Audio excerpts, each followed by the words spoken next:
Magic is found in every room where people connect over a shared purpose. In this weekly podcast, Luke, Hannah, and Chris explore the role of purpose, courage, mindset, and culture in every leader's quest for transformational performance. Hello and welcome to Magic in the Room. I am Hannah Bratterud. And I'm Luke Freeman. And today we are going to be talking about learning, specifically how we can learn quickly and learn nimbly.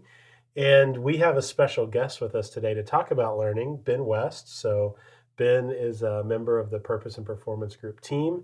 And we've all been learning a lot in 2020 because it is 2020 and has forced us to learn a lot. Mm-hmm. But, excuse me, Ben, I thought it would be great to, have you on because not only is it 2020 and you're having to adjust to that, but you're also new to our team. And so you're in the middle of job transition. And I also know that you love learning because we've been friends for a long time and would love to, thought you'd be a great fit to just talk about learning today. So, Ben, who are you? Why are you here? Why are you on the Purpose and Performance Group team? Like, give us some backstory. Yeah, for sure. So, my name is Ben, as you said. And when I kind of think about my personal purpose, the way I think about it is that I want to equip others to act. So that's really what I want to do. And I've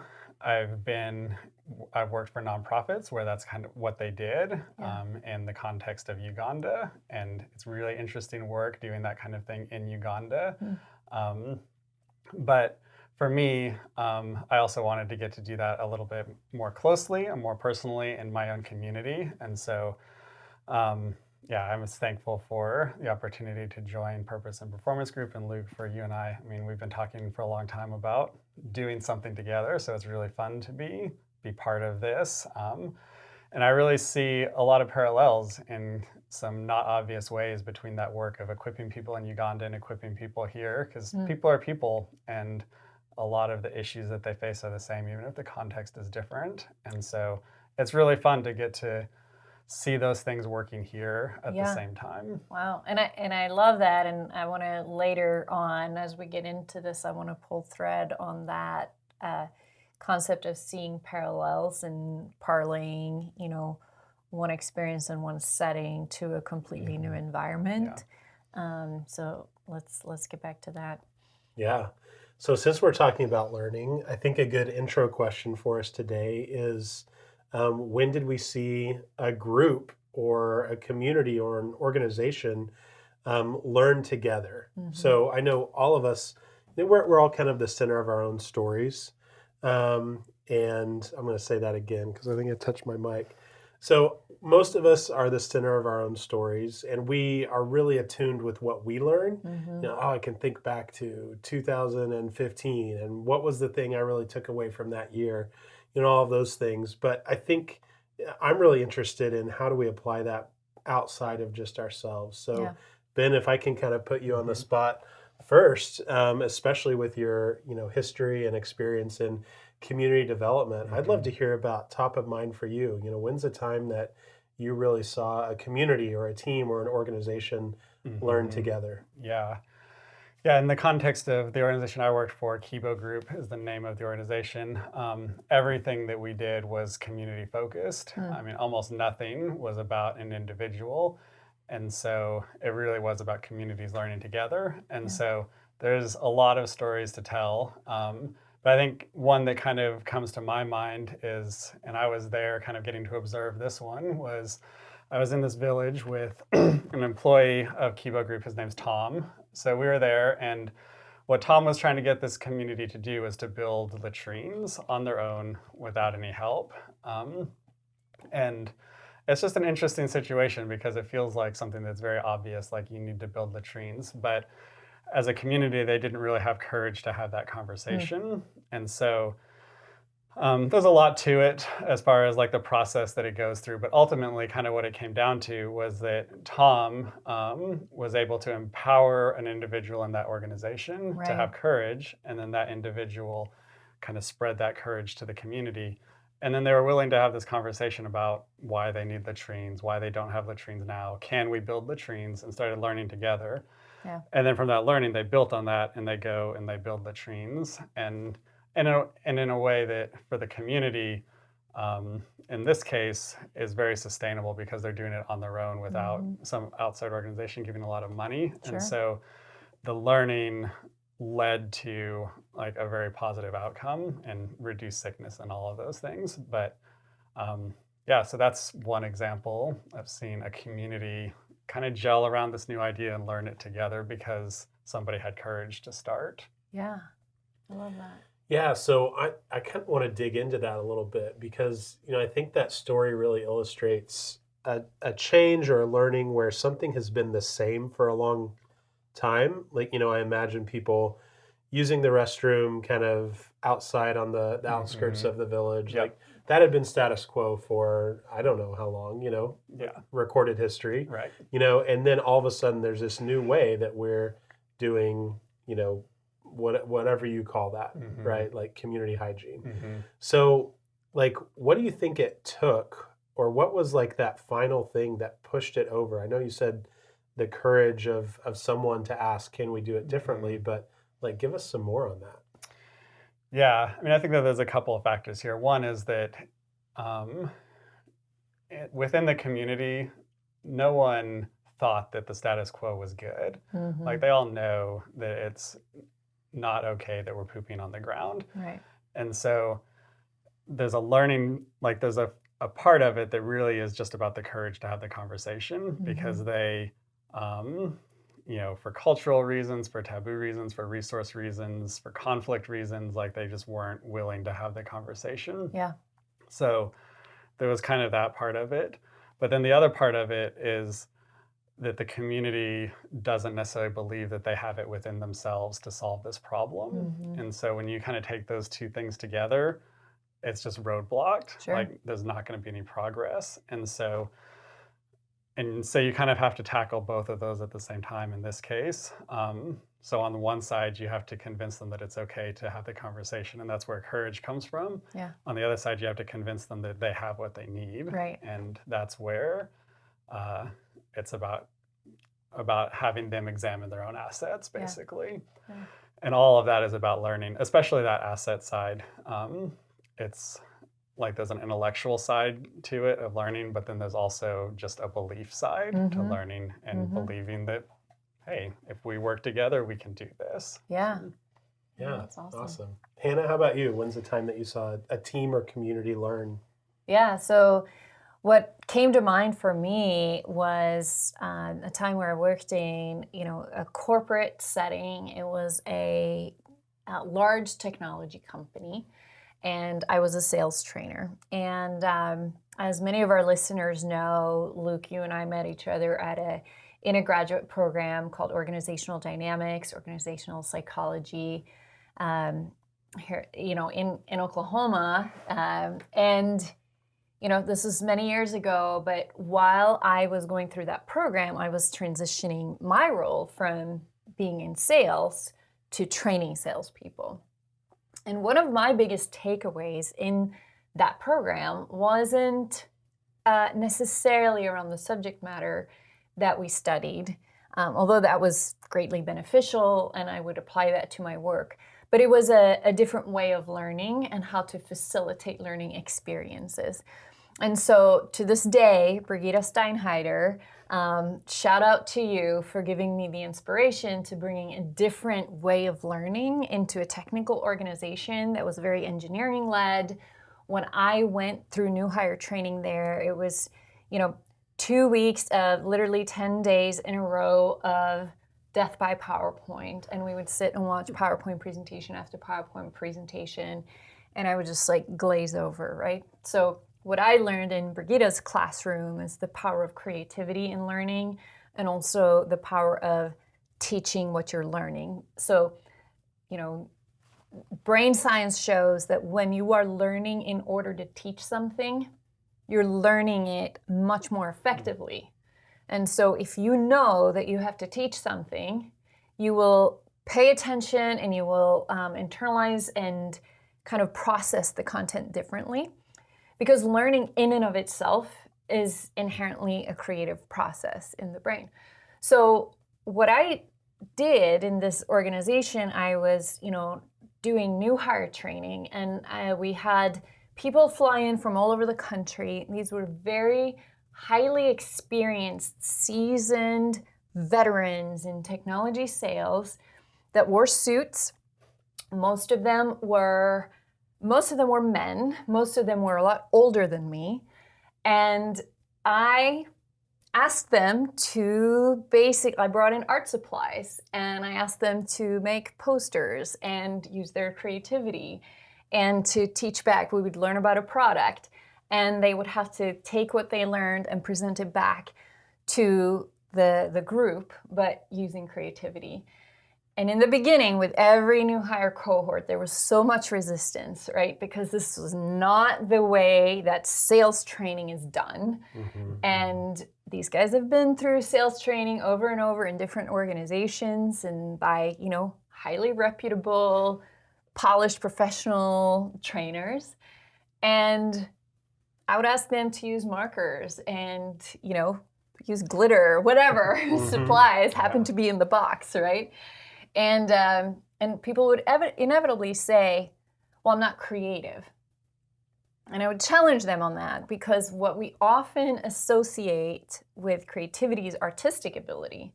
So having artistic ability is not the same thing as working creatively. And so I would challenge them and say, you are very successful salespeople. Inherently, you are a creative person, because you will go to any length to come up with a creative solution to be able to close a deal. That's why you've reached a lot of success, right? So tapping into the creative side of the brain as a part of learning. So seeing these groups coming together, coming in first day, feeling a little like checking each other out, like feeling out the, who's who, and moving from resisting the exercise to working together in a small team, coming up with interesting, funny, and creative presentations and ways to engage with the material was just so rewarding to watch, and to see, kind of these suits loosen up a little bit and become human. And there were people that had artistic ability that would like spruce it up, but everybody participated. And so just watching that transformation of a group of people in a learning environment, just kind of creating that environment that was conducive to learning in a different way by tapping into a different part of the brain, is probably one of the most fun and rewarding experiences I've had. Yeah. Did it feel like it took courage for you to stand up in front of them and do this thing? 100%. It took a lot of courage and a lot of, put on my highest heels and, owning the room and really just being like, this is what we're doing. And I had colleagues, so we had kind of adopted this methodology across the team, and I had other colleagues that hadn't had the experience that I had had. And they would sort of like downplay it and almost make excuses for, well, we're going to do this thing. Like, you can use the markers if you want, but, Right. like, it didn't have the same results, right? Yeah. So I would play music. I would just be like, this is what we're doing. And it took both courage and me just owning that process of like, this is going to be a positive thing. Yeah. And even though, you don't like it right now, but I know that you will at the end of it, right? Yeah. So that's what kind of gave me the courage to do it. I think it's interesting that in our stories, both of our stories, like it took one person standing in front, having courage to like call the community to this new thing. Yeah. And then I'm guessing, but in your story, there was one person who eventually was like, all right, I'm going to have the courage to like try this crazy thing that this lady's telling us to do, and went for it. And then the community comes around it. It's true. It And happened it's in kind of the every same group. place. There was like one or two people that really like actually took it and ran with it. And then the others saw that and they're like, oh, okay, this is okay. Yeah. Like, we can do this, and this is actually cool, and this is fun. And then I started getting the feedback that this was the best sales training they'd ever been to. And, because it was such a different experience. Yeah. Yeah.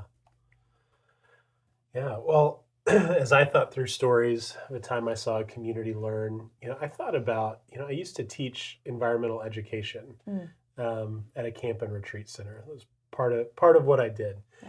And we would have the same schools come back year after year.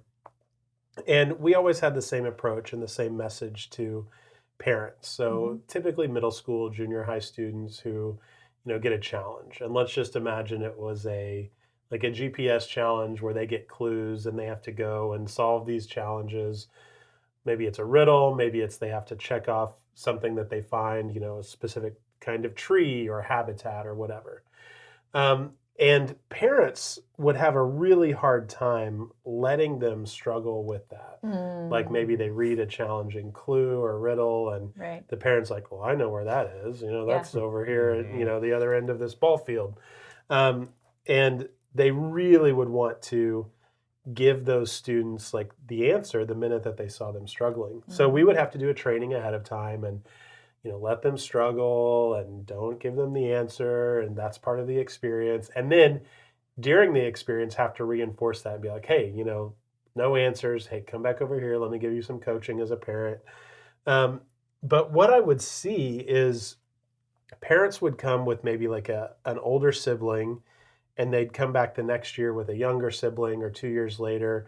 Or they would be maybe a teacher that was with the group and they would come 2 or 3 or 4 years in a row after they had joined the school. And what I saw with a couple of these schools was that parents and teachers would begin to really internalize this approach because they would see the results that these students really did. They were more engaged, they owned the challenge, they had more fun, and they learned more because they were actually having to engage this challenge in a creative way, Yeah. come together as a team to find the solution, all of the things that the activities were designed to do. So, that's interesting. Activities were designed to do that for the students, but to see it in the parents and teachers to internalize, well, this is my third year here.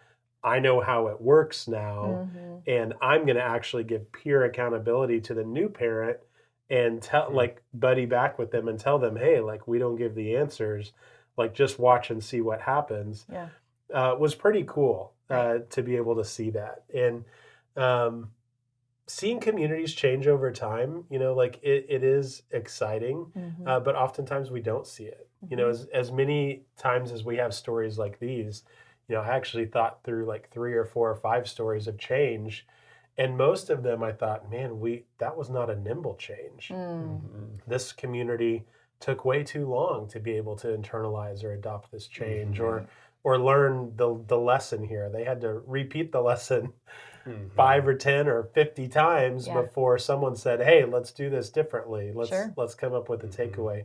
And Ben, I'm sure you probably saw that same thing, working in community development. Absolutely. So, I mean, what is it? Like, what are the things that help us? Like, if practices that if we embrace them, if we learn to approach challenges or problems a certain way, like what helps us to be in that learning state of mind or to help others be in that learning state of mind so that we're not having to repeat the stories of doing it a bunch of times, and instead we can kind of lean into our lives having more stories like what we just shared. Yeah.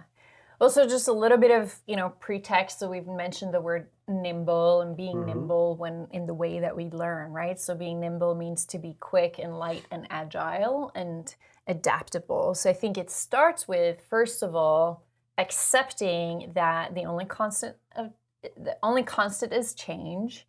And the pace of change in organizations today and in life in general just continues to increase, right? So being able to be adaptable and nimble and learn quickly, pivot, we've seen that in 2020, how businesses have had to just change their approach kind of on the fly, get really creative and learn new ways of reaching customers, of connecting with their community, and even of showing up in the way they deliver their product or the way they are able to continue to stay in business, right? So learning nimbly is more important than ever. It's one of the most important, I think, attributes that both an organization can have as a learning organization and as us as individuals inside those organizations. So I think some of the things to keep in mind are, I love this concept of thinking not yet, right? And that goes back to having a growth mindset, recognizing, first of all, that we can learn and we can grow and we can change. And just because you're not good at something the first time you try it, and in fact, learning does require a lot of experimentation and what could be considered failing. But thinking, I may not be good at this yet, it just means instead of saying, I'm not good at this, or we're not good at this, we're not good at this yet, but we're working on it and we're getting there. And it's the effort and the openness to just trying and experimenting that I think is one of the clues here, right? And that's really what identifies having a growth mindset. So I would say that's probably the first one. Yeah. Well, I know that story of like not yet and having that become almost a mantra. With my kids, I have 3 sons, like that's been probably the easiest way to start talking about growth mindset is like just having my ears open for, well, I'm not good at this or I can't do this. And saying, well, is it that you're not good at it or is it that you're not good at it yet? Yeah. And they're like, well, like what, sometimes there's a does not compute sign on their head, And I say, well, like, think about if you were to do this all day, every day for a month, like, would you be good at it? Yeah. Okay. So like, that would be a not yet thing. Right. Now, do you want to do the work and all of that? Like, you can decide, but don't say like, you just can't do it. And I think that kind of the not yet tactic and shortcut is really helpful. Yeah. Yeah. When you were talking about this, I was actually thinking about my kids also because I have a 5-year-old and I've kind of been doing the same thing. He has a tendency towards needing to display competence, which I have as well. And so I've been like, okay, whenever he says I can't, well, you can't yet, let's work on that. But man, like I have to live that myself too. And so even just thinking about in this new job, like with you all, with Purpose and Performance Group, like going into new situations and just being okay, not being good at it yet. Yeah. And saying like, I'm just going to go for it and see what happens. It's an easy one to say, like, I'm going to say not yet, but it's hard, like, to deal with all the fear and all of that comes with it. Absolutely. It does take, to your point, a lot of courage to do that, right? And I do think there's a risk, there's an inherent risk in experimenting, trying something. It's one thing we get pretty good at doing things that we've done before, right? We have some experience to inform that. We're like, yeah, I know this territory. It's a different kind of skill set to start new things and do things you've never done before, right? And that is, having that mindset of it's okay to try something. It's okay if it fails, or especially it's okay if it's not perfect the first time we try, right? And that's another one of those tactics of putting progress over perfection and being willing to try and do something new, even if it's not going to be perfect. But then we incrementally improve it. Like even with this podcast, right? We started in our first season. We didn't really know what we were doing. We still don't really know what we're doing, but we've improved, right? We did our first 28 episodes. We learned a lot. We're now in our second season. We've learned some things. We do it a little bit better than we did, but not yet as good as we will be doing it in the next season. And, so having that mindset of, my goal is to be better than I was yesterday, but not as good as I'm going to be tomorrow. Looking at that progression, I think is key. And that can help with that, fear of perfection of if we don't set the bar so high, I'm just going to be a little bit better today. And it's okay if it's not perfect yet, but I'm working at it. And so I can try it. It may not be just right, but I'll get better. Yeah. Yeah, and I think, there is a balance. Like we can lean into that and value progress over perfection and say not yet and do those things. But there are still times that we bump up against like just our cognitive limit. Like I Hmm. can only learn so much so Hmm. fast. And sometimes I'll exhaust myself, like saying, well, yeah, not yet, but I'm going to do it. Like I'm going to figure this thing Hmm. out. Yeah. And then it's a week later or a month later, I'm like, oh man, I've been drinking from a fire hose for too long. Hmm. Like, how do I stay nimble? I'm not sure. So, like, Ben, I'm kind of curious to dig into that with you. You're in this new role, and um, I'm curious, like, how do you self manage? Like, how do you stay in that learning mindset, growth mindset, and at the same time not completely overwhelm yourself and hold yourself to these expectations of, well, I'm going to learn nimbly all day, every day. Hmm. Yeah, I mean, I think there's a couple things that kind of come to mind. Um, One is just that I'm not doing this alone. Mm. In my case in particular, Dr. Bob and I have been doing a lot of this together. And Yeah. so I think that having that kind of learning partner in this is Hmm. really helpful because it doesn't have to be all that I'm doing it every single day. Right. Like Bob is there Yeah. being part of it, and supporting that. And, he has done a great job kind of as a mentor, coach, kind of whatever Hmm. title you want to put on that, of um, kind of helping me through that. Yeah. So I think that that's one thing. I think that the second thing that comes to mind is just trying to, like, in the projects, leave the space to actually do the work Hmm. and not just sort of like constantly be pushing to the next thing. Because for me, at least, like that learning has to come through like processing and doing it. And then like you do it and then you process it and you do it differently the next time. Yeah. And so I've been trying, like, successfully sometimes and successfully not sometimes, but to make sure that there's space to do the learning, with like good boundaries around it. Hmm. Yeah, and that's something that we see over and over. And I really appreciate you sharing that, Ben, around like reflection is really the key to learning. Yeah. Mhm. And it's impossible for us to synthesize what we've learned if we're not have that as part of our rhythm where we're stopping and taking stock of what went well, what didn't go well, Hmm. what would I do differently next time, what are my key Mhm. takeaways. And that's something we facilitate with clients, Yeah. especially if they're in a fast-paced industry. When Hmm. we work with consultants, folks who are out there every day with clients Hmm. creating deliverables. That's one habit that we have to always kind of bring to the table and get top of mind with them. Hmm. Okay, yes, we're always doing these deliverables for clients, but how are we making sure that we're having retrospectives often enough that we can actually learn from our iterations and improve our Mhm. processes as we go Yeah. and develop our staff as well? Yeah. Right. Yeah, I mean, for me, I've been kind of on a journey of developing my own practices, Hmm. and they're kind of wide ranging, but one of them is journaling and Hmm. doing that.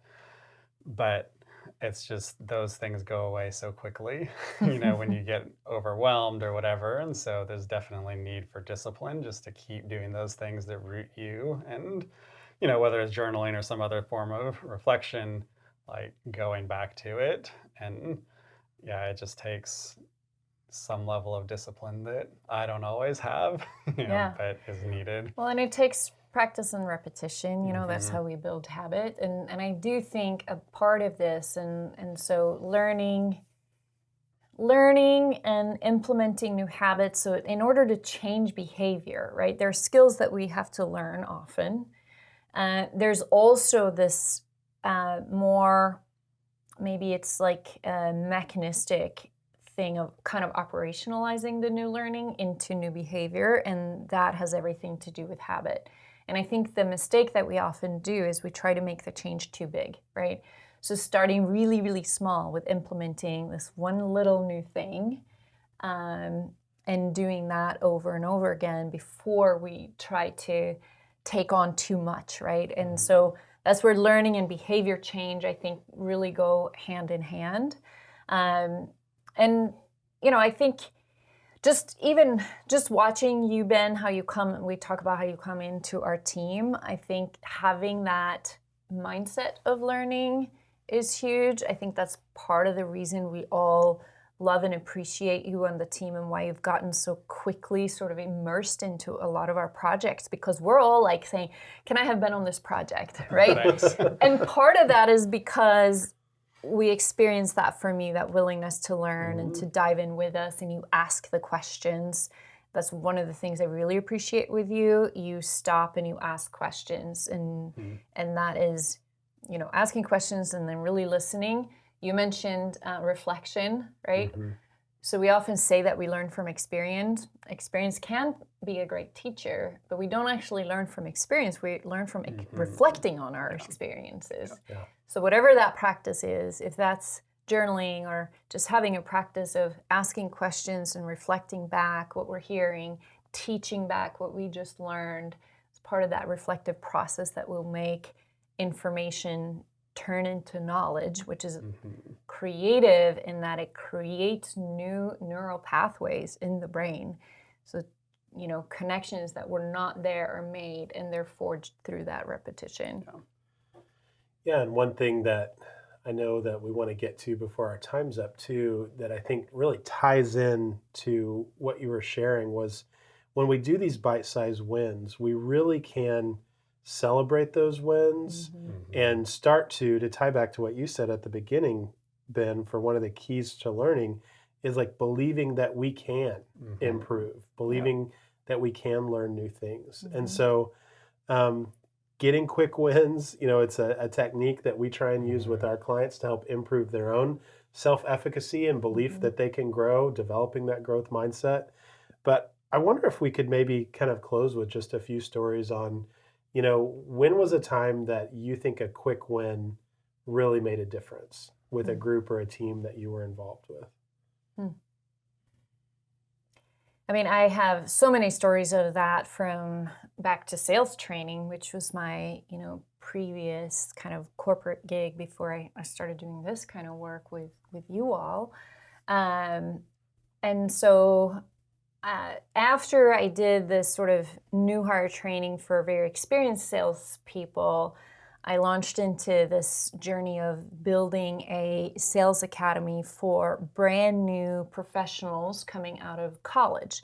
So it was a college hire program. We were bringing in, people into the organization that had never done this before, right? They didn't yet have the confidence that they could do it. And so they went through some sort of, basic kind of training orientation, 3 to 6 months of really learning, and at the same time they would be given opportunities to go sell, right? And so in those experiences, having the biggest difference maker that I saw was which sales manager they got paired with and how that leader presented them with opportunity to get a quick win, right? If the leader just said, well, go out there, see what you can do, here's a list of prospects, call, have fun. Yeah. They would burn out pretty quickly because that's tough, and you don't gain a lot of confidence from that, right? The leaders that would bring them in on an existing opportunity that was maybe in flight and have the new person really play a key role in either building the relationship or moving that order forward to a close and getting that experience of closing and winning a deal, that just added so much fuel to the fire, right? It's like, wow, this is, we actually won, and this is fun, and I want to do it again. And I learned so much from that experience that I can take with me into the next opportunity. Yeah. Yeah. I'm going to go back to another Kibo story just because a lot of my experience is there. But one that kind of came to my mind when you asked that was we were implementing a new reporting system. And so how staff do their daily logs, basically. Right. And so the quick win was that we took a system that was very cumbersome and built something that solved a problem of the cumbersome and made it easier for staff to do what they needed to do. It saved time, and but there was a really steep learning curve in it Yeah. because they had to learn how to use iPads, a new system, all of these things. But just having that, like, okay, we're going to start here and do this thing, and it's going to solve a problem that you experience every day and kind of get through it quickly. Right. Build the infrastructure for now, like a bigger system that's getting built on top of that, that is still being built. I mean, it's a huge system, and so there's a lot of learning to do to get to that. But you had to get over that initial, like, get into it. Yeah. Yeah, that's awesome.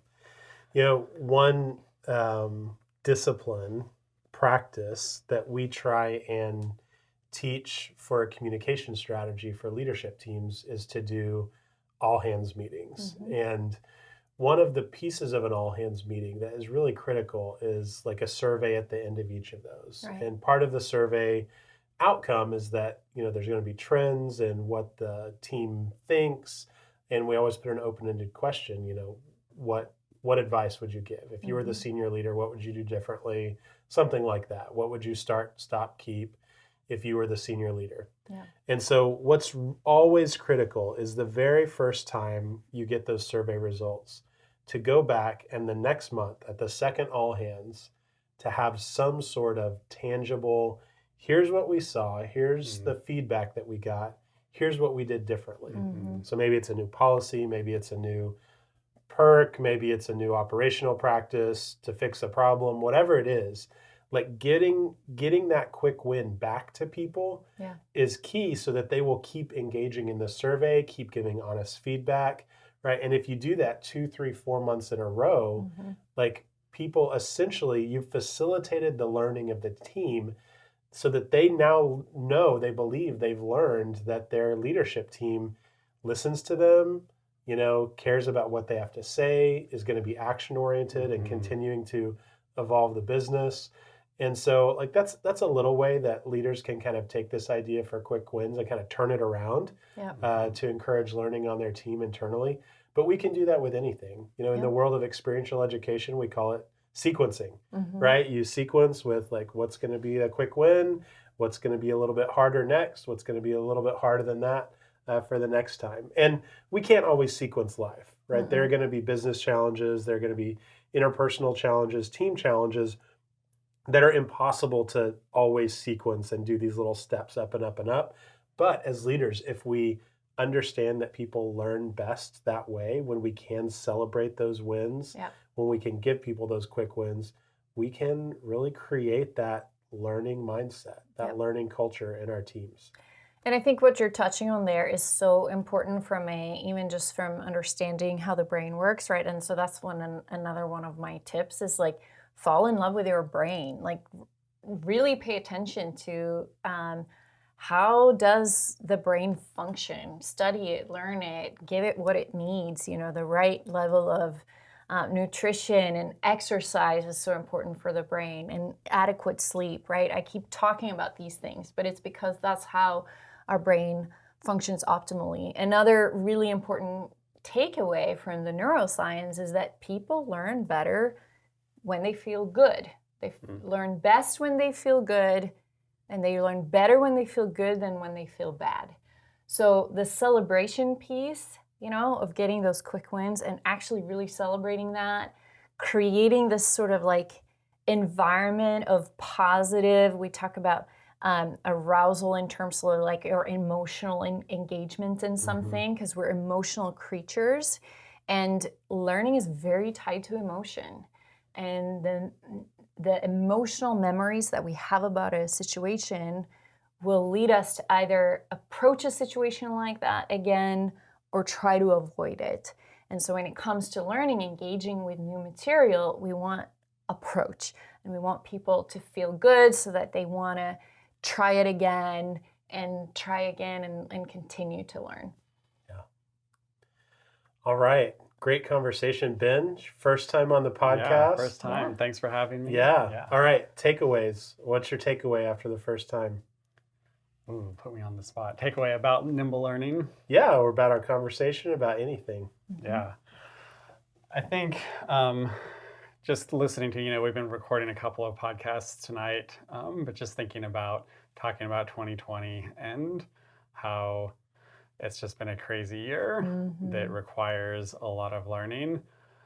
And I think I'm just thinking a lot about how this isn't going to change. I Yeah. mean, 2020 is going to end. Sure. Coronavirus is eventually we're going to end it, but like the pace of change is going to keep going. Yep. And we've all learned that. It's been proven, Right. you know.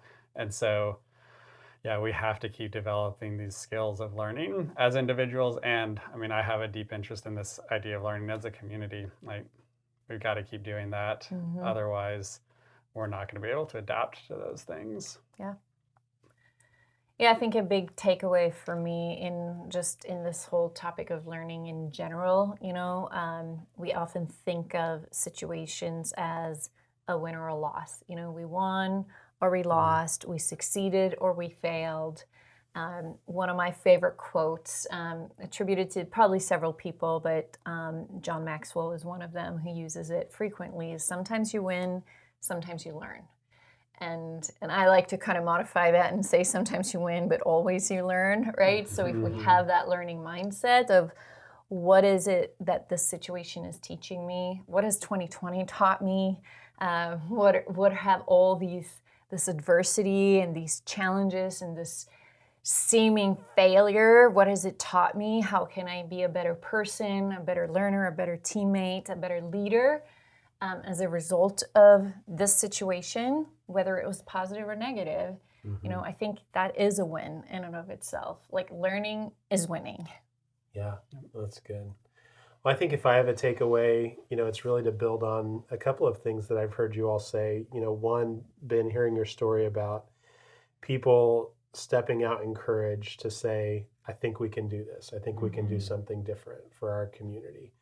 And then Hannah, you sharing about like flipping failure on its head, so that failure is really an opportunity to learn. Yeah. I think about folks listening today. I think about myself, like how often can we reframe fear of failure into, well, how do I step forward and the community I'm a part of, the team I'm on, the family I'm in, the organization I lead, how do I minimize fear of failure and help everyone kind of learn a new language of learning opportunity and taking wise risks where the worst possible outcome is that we learn something. So I think that's mine. Really Love great it. conversation. Yeah. Yep, thanks. Thank you, Ben, for joining us Yeah, on thank the you. podcast today. Thanks. Yeah.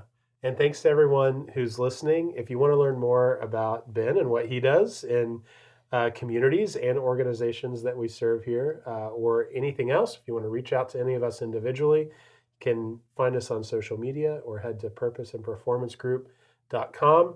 By the way, there, if you click on the resources area, you can find a blog post that talks more about our conversation today, learning Nimbly, some details, some tactics, and ways to apply some of this information in your own leadership journey and on your team. So we hope to see you there and see you next time here on Magic in the Room. Have a great day.